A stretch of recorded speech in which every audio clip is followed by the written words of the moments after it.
So once again, we're inside Illustrator, okay? Because that's our tool for now. But you will see that even though we're using these tools inside Illustrator, they are pretty much the same throughout the whole Adobe Creative Cloud package, okay? So when we jump to Photoshop in a couple weeks, we will have a similar approach to text. When we use InDesign, same thing. We have a similar approach to text.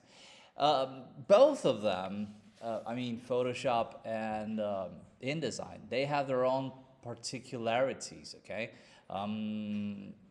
But here, well, it's a good start, okay? Especially because we're focusing on vector illustration for now. So I'm creating a new file as we did last time. I'm still using A4 as a template, not taking much into consideration whatever is written right here. We will explore that a little bit further. Just wanted to call your attention to two new aspects, something that we did not observe before. First of all is color mode, especially because we were talking about color a couple of minutes ago. So you see, we can choose RGB or CMYK at the very beginning of the configuration of our work, okay? So if you're sure that you're working with something that is for online materials or video or whatever, it makes sense to work with RGB right away. Same thing goes with, okay, my idea is to work with printed materials at the end of this work. So we're saving a little bit of time, energy, and computer processing by just choosing the right color mode. If we're not printing, I'm going with RGB right now. We have also the resolution. Same thing. I have high quality printing for 300 dots per inch, and for example 72 dots per inch, which is screen resolution. So we will get acquainted with these boxes a little further on the road, but for now it's good. So create, and here we are once again in our already well-known interface.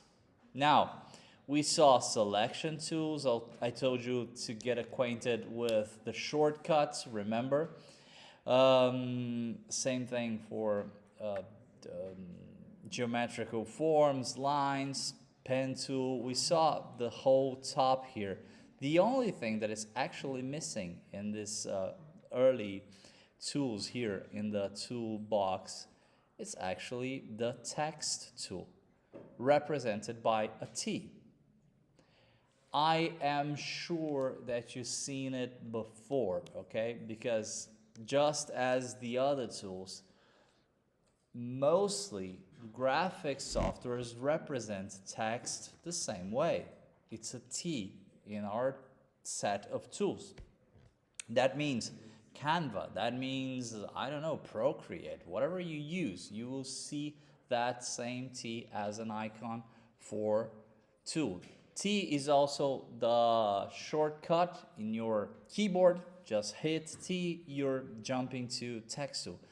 What is interesting and important for us to explore? Well, first of all, please look up. You will have time to explore. I'll give you the whole lesson if it's necessary on Tuesday, so we can like play with it, okay? But if I just let's pick a color, okay? No outline for now. Now I select the text tool. If I just click 1, 2, 3, click. Well, yeah, kind of bad because I I wanted it to come with the color already, so just, anyway. What happened? I created a line of text. I just clicked. So the software interprets that I'm writing a line. So look at it. I go like blah, blah, blah, blah. I'm typing randomly. You see that it's endless? I'm just typing and typing, and it's even going beyond the limits of the paper. Okay, why is that? Think about the whole logic that we explored in our other demonstration. We're creating objects. We created lines, we created shapes. Now we just created a text object. It's just text. Now, if I manipulate this as an object, you will see that it behaves like similar, very similar to the geometrical form, okay? I'm not even paying attention to proportion right now. Say, if I need to make it bigger proportionally, the logic is the same. I'm holding shift, okay?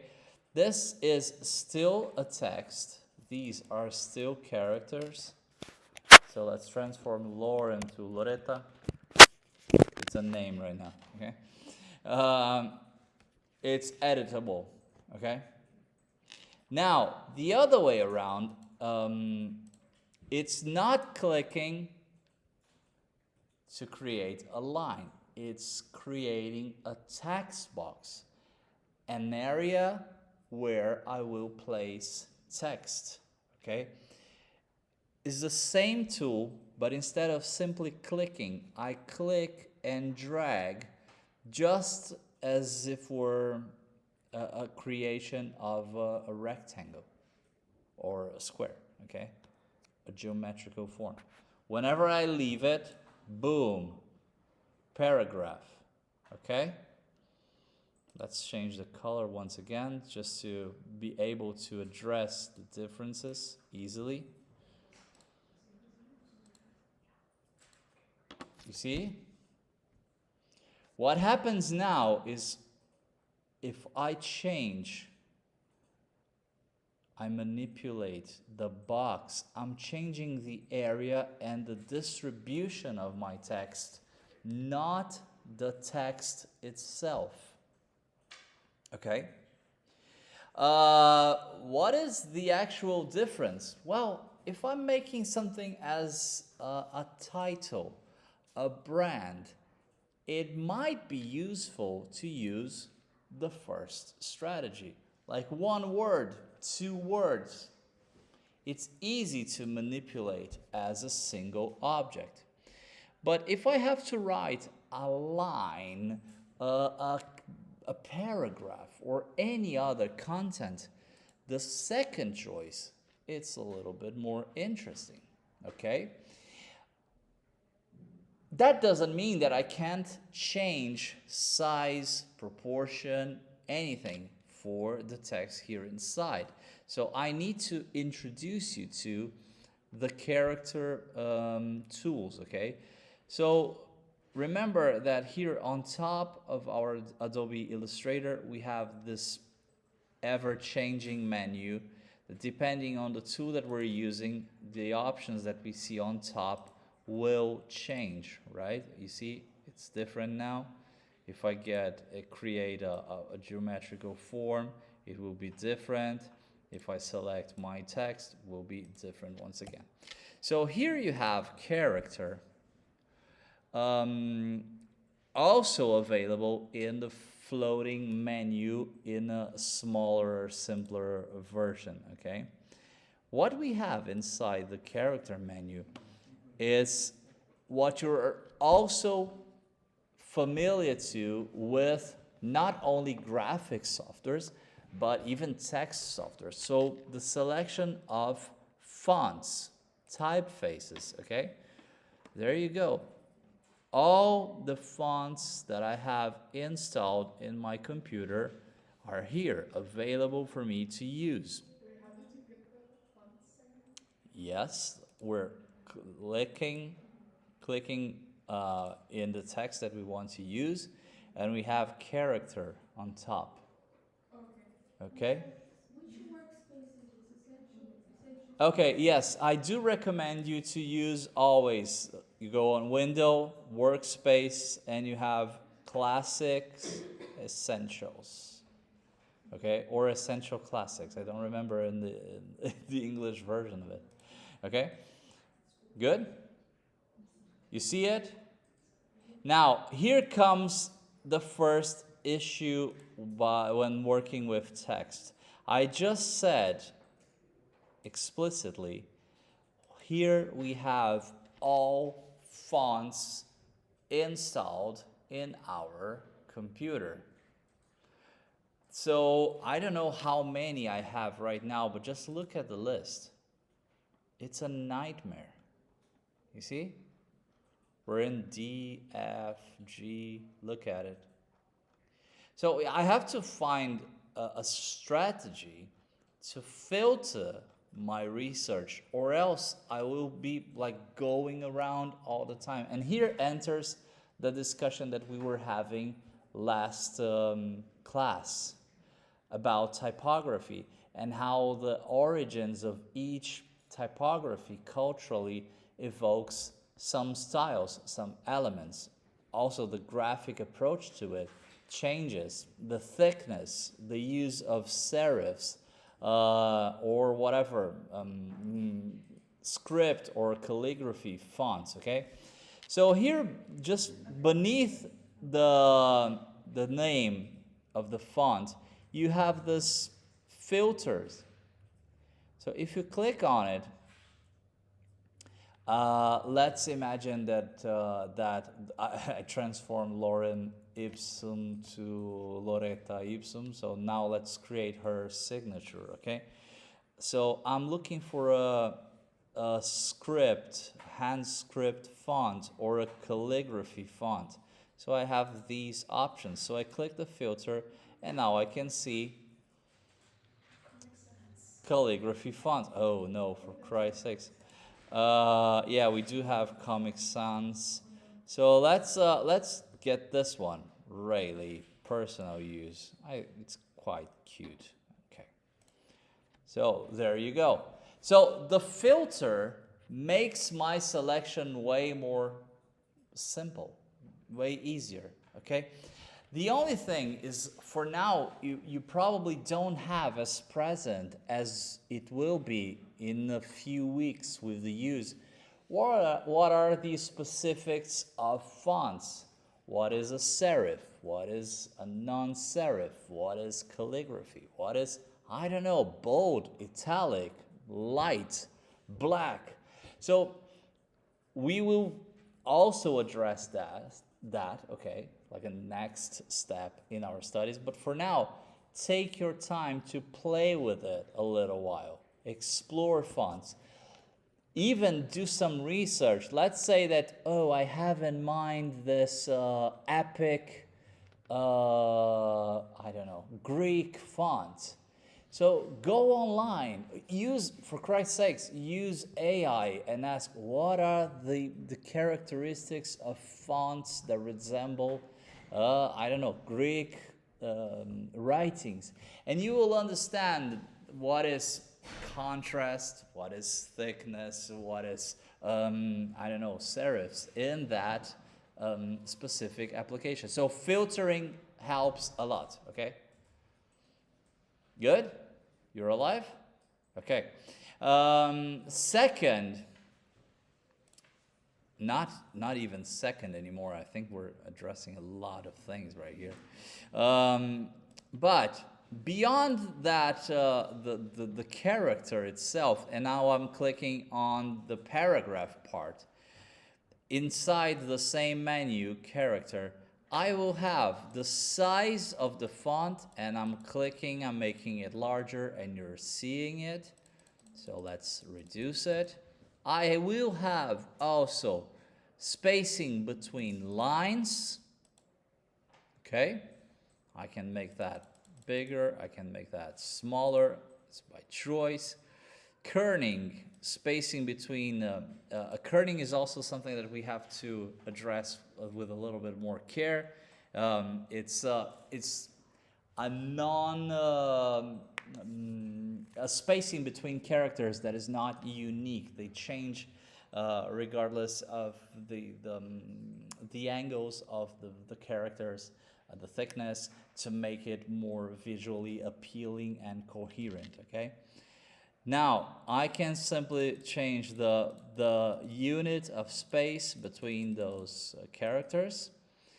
I can change vertical proportion. I can change horizontal proportion. So that gives us a lot of possibilities right here. I can make them all caps. I can have like different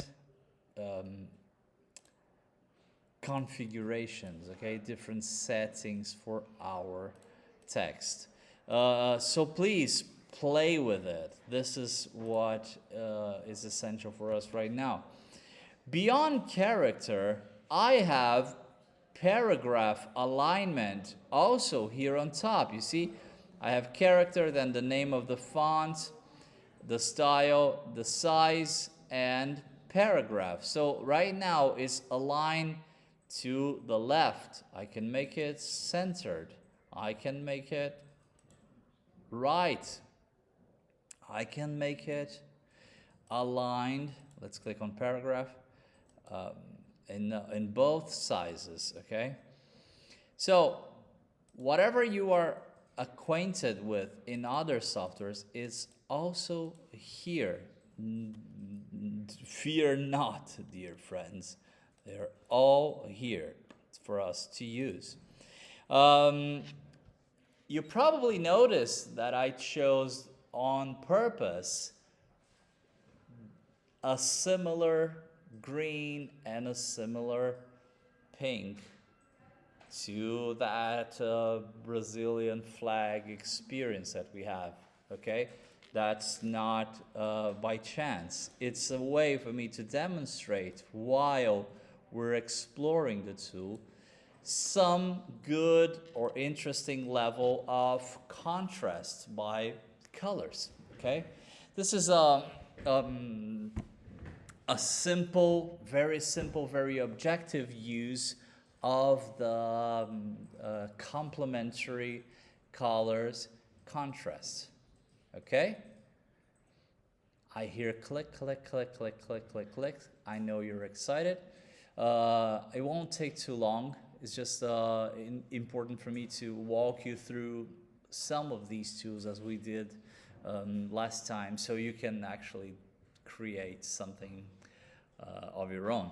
Because text tool doesn't end here. There's so much to text inside graphic softwares from Adobe. So what I can do, I will do actually. Let me just create another. Let's create another screen right here, another canvas for us to play with. So I can save that and share with you later. Now, what I want to do is let's explore some connections with what we saw last time, lines and curves and shapes, with the text itself. Okay, obviously text, as I said, is an object. So if I create something here, they will interact the same way. So you see, in terms of order and hierarchy, they're here.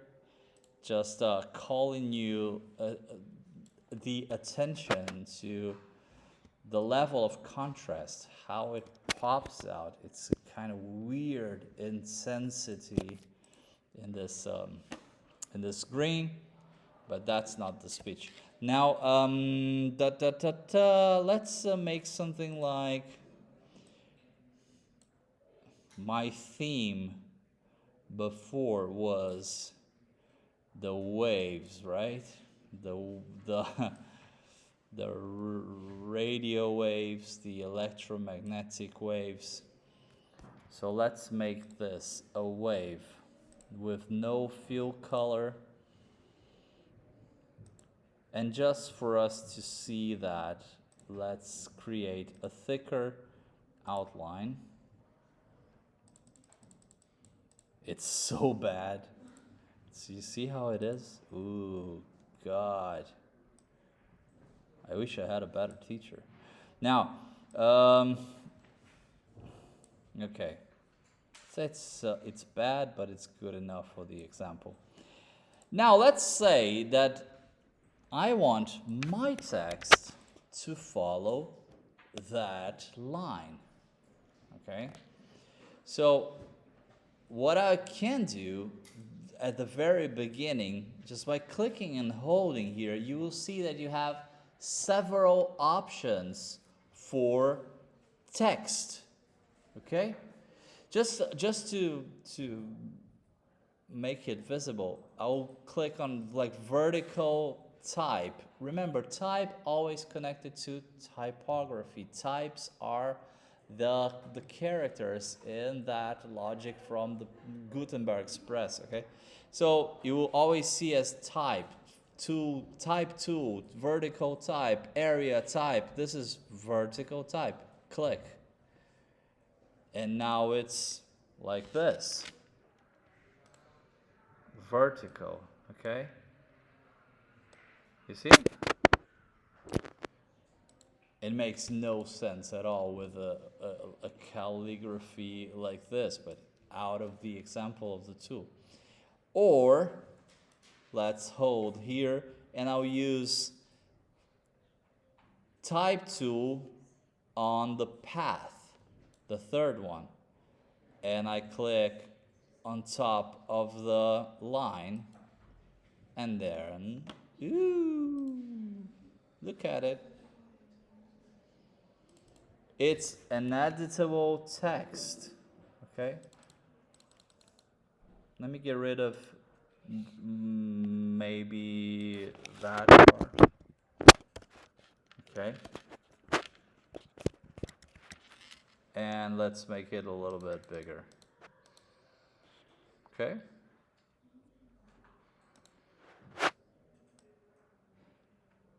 I don't know. We're not paying attention to composition right now. It's just for you to understand that beyond the regular application of text, we have these tools that I want you to take time and explore and experiment, create weird stuff with it. We have a tool for areas. So it's been a while since I don't use that, so let's see what happens. I'm bringing this, I don't know, maybe something like this. And two for the area. Okay. Yeah, there you go. So you see, the shape now, it's the shape of the text box. If I change it, if I edit it, as we saw last week, I will change my text area, right?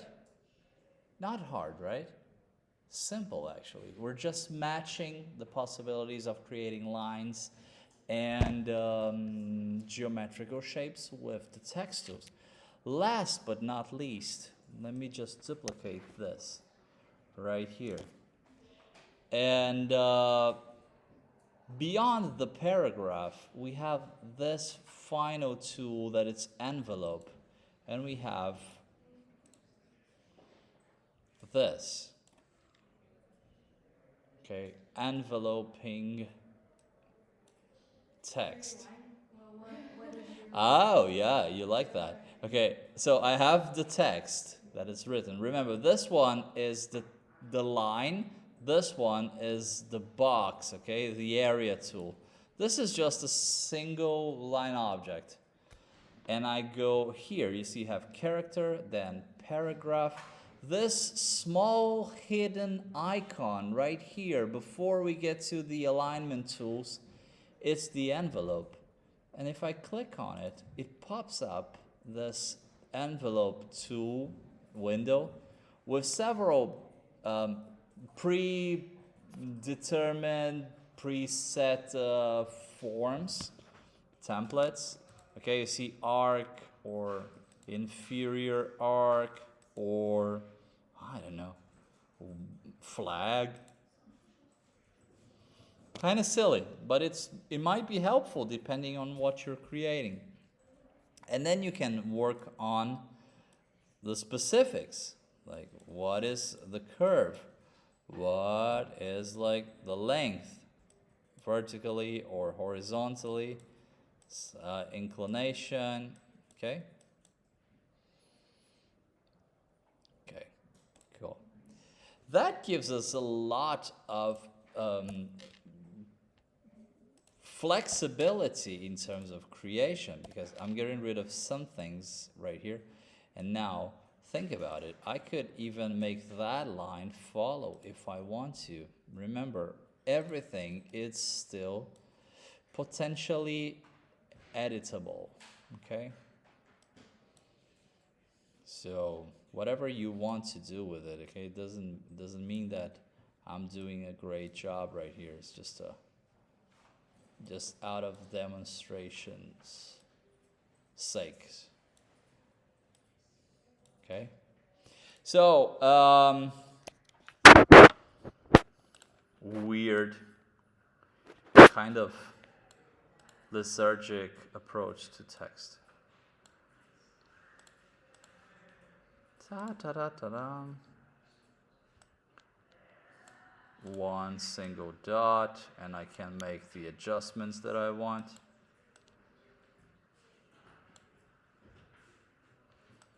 Let's make this jump down a little bit.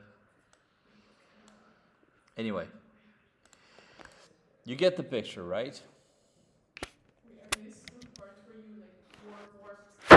Yes. Let's for warping the text, always think about it that your text is contained inside a geometrical form. And last week we were operating on the warping, the transformation of it with this mouse right here, the direct selection mouse, the white arrow, okay? The white arrow, which is letter A in your shortcut, allows you to work with individual points. And that means that you can click on that point and drag it. So you will have like full control of the warping that you are. Okay? The ideal thing is to do this in this stage where we are still having the text right here contained inside our shape, because I will show you also how to transform your text into a specific geometrical form. Okay? Now, it's horrible visually, but in terms of demonstration, it's quite interesting. Okay, there it is.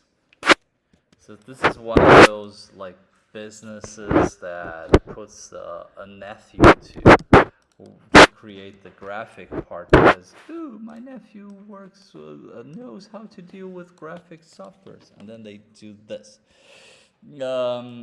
Let's go back to a clean board. So I will just drag this one down. Let me repeat the procedure right here.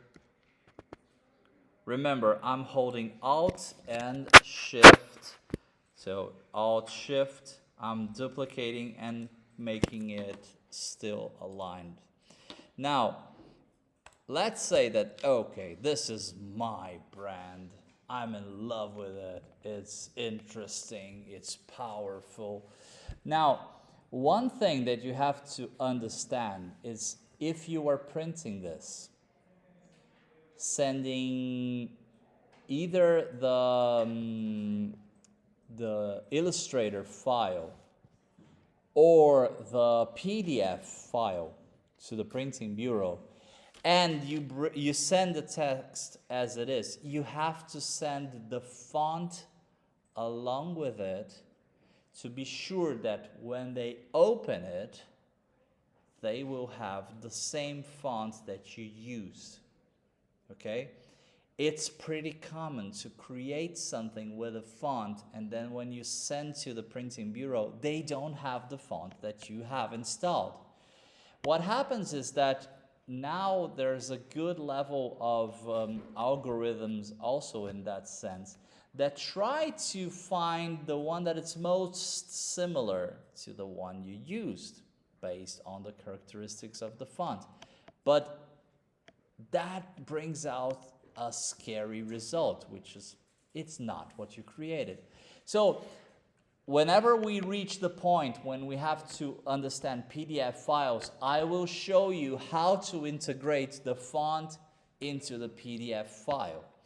But one trick that always saves our lives is transforming. If you have like a final version of a logo or something like that, let's say your comic book, the name of your comic book will be always the same. You might change color, you might change size, but it's a brand, it's a logo. You want to keep it as it is.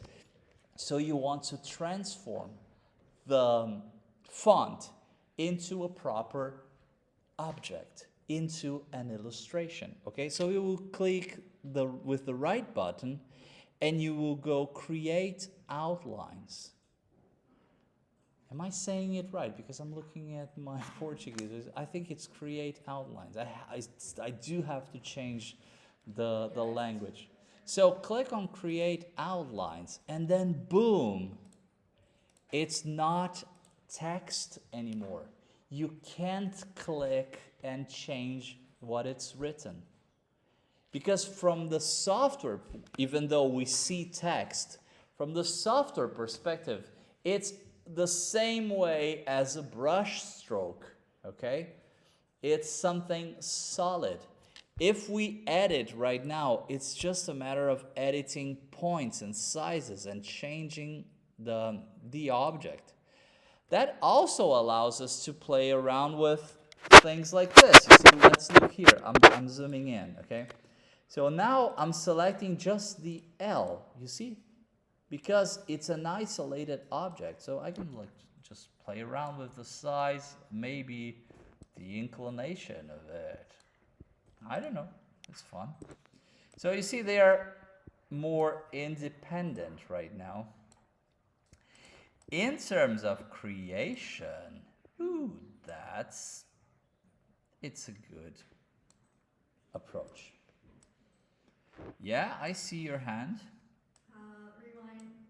Rewind. I will rewind. Instead of rewinding, let me just redo it, okay?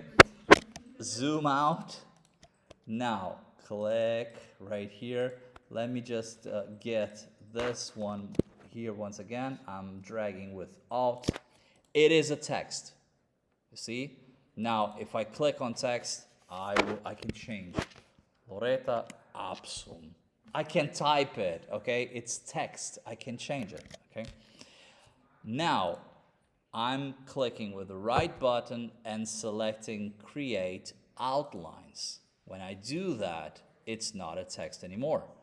I can't change it. If I click on it, it's just an object, as it were a geometrical form, okay? In fonts like this, with everything separated as it is, it's even like, oh yeah, the thing is that I understand what's going on. Here, let me show you.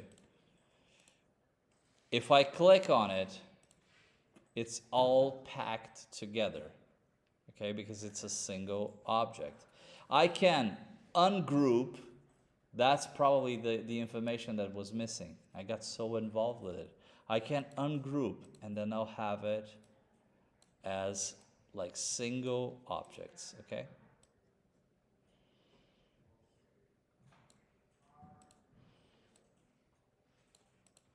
I'm in love with my new character, Loretta Ipsum. Okay, so I'm playing around with.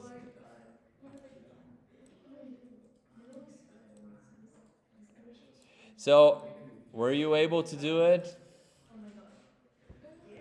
Okay. So, first of all, play around with these tools a little bit. Secondly, think about, I'll give you the word, think about the color palette that you want to bring in. But I'll leave Ilana ask before I show you. Oh, I have a question. Yeah? So, how did you get each of the? It's not canvas, right? Illustrator. It's artboard, if I'm not wrong. You what? The boards. Oh, the boards. Oh, No, like okay. it's the right term, right? For Yes, yes. illustrator. Well, it's let's being pretty objective. We will explore that these artboards inside Illustrator are actually the pages of our document. Okay. Even though Illustrator is not thought as a software to have multiple pages, it allows us to work with multiple pages.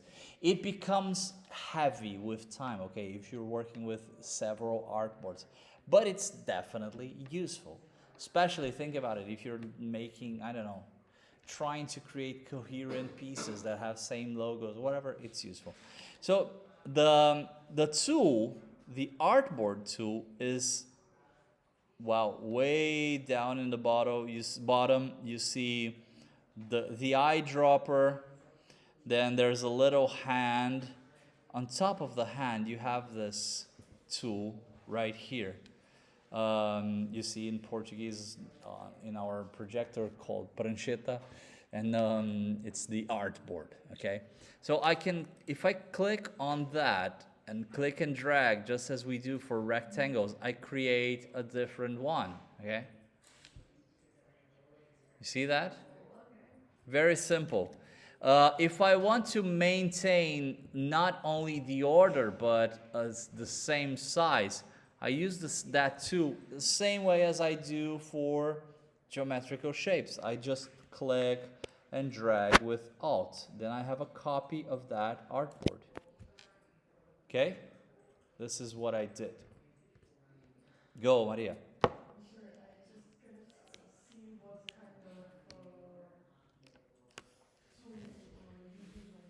This one, on top of the hand, is the artboard tool. It looks like a sheet of paper with a cross eye on the top left corner. That's the description. So that's where you create the the artboards. Okay. Now I need to get rid of this because it's a pain for my eyes. I'm sorry for that. So now let's just explore very simply, very objectively, the Adobe Color that I showed you before, okay? So I said that we were working in this zone between this pink and the green, okay? But I want to be very faithful to the tones, the colors that I found here. I'm in love with this pink instead, which is different to the one that I have inside Illustrator right now. So let me just copy this. What you see here beneath on the bottom part of each color, you have a code. You see that? There's hashtag AB2B7C, okay? That's the hexadecimal code. If you just pass your mouse over it, it becomes a copy button. And now it's copied, and I can go back to Illustrator, select the text that I want to change, and I double click here on color. Look up, or then you will remember. I'll give you time. Okay, I'll even give you the registration if I remember to record it correctly. Now, double click. There you go.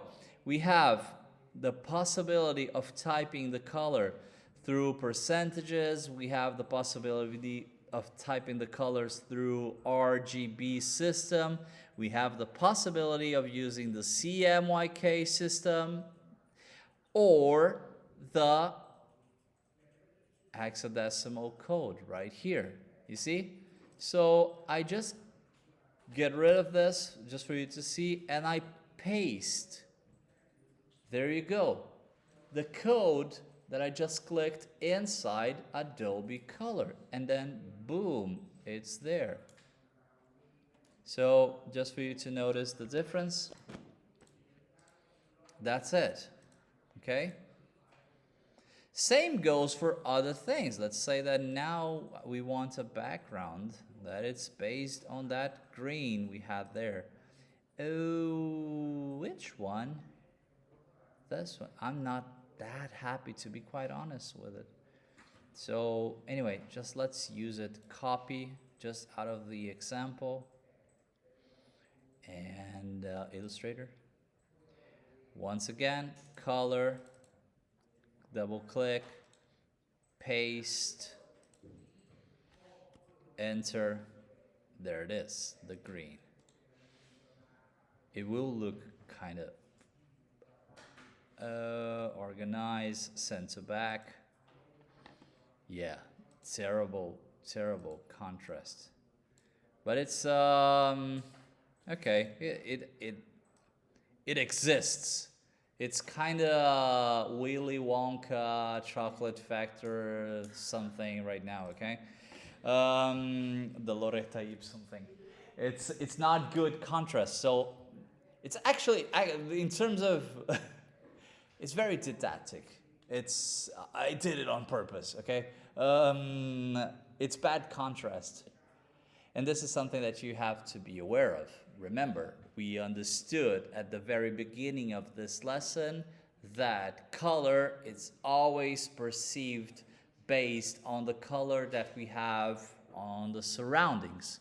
So to have a good contrast, we can change the color right here. Or we can simply change saturation, the intensity of black or the intensity of white, depending on the situation. So let's play around with it. Well, what I could do, and then I'll leave you to it, okay? Because as usual, I know I'm talking too much. So, there you go. Let's make two versions out of this. One of them, just playing around with the saturation of this green. You see, inside the color selector tool, if I drag it to the left, I am decreasing the saturation towards white. Okay, I'm making white more present on it. Okay, so that's what I did. It's not bad at all. Okay. Or let's play around with this one. I'll do the same thing. So let's maybe choose. Yeah.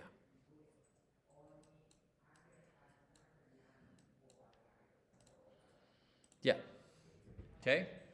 So maybe these are variations for our brand. I can explore variations respecting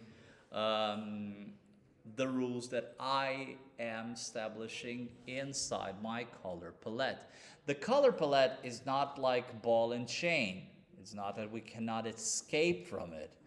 It's an important reference, especially when we're talking about creating some sort of brand, which is the case for our exercise today.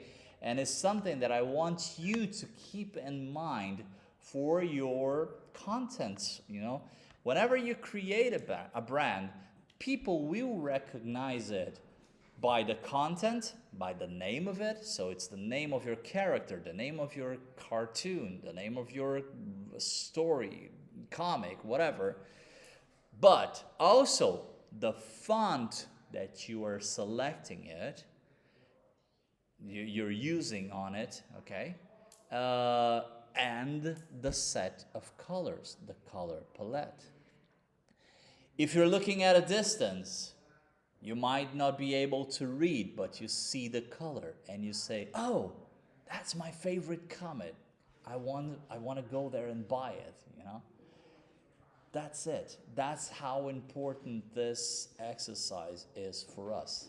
But today we're doing something different, right? We're rebranding some terrible graphic design that we saw on street. So I want you to first bring your photo, look at it, try to understand what is, once again, what is the business, what is the potential cultural framework that we're willing to work on, what is the potential target audience, and then research fonts, explore color palettes, and try to come up with something.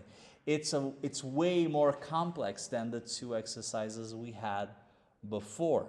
I'm aware of that. So this is the reason why I keep saying, I will give you time, okay? We don't have to finish it today. I know I'm using way more time than I promised you for the lesson, but it's important to do that calmly and look at these tools and look at these strategies, okay?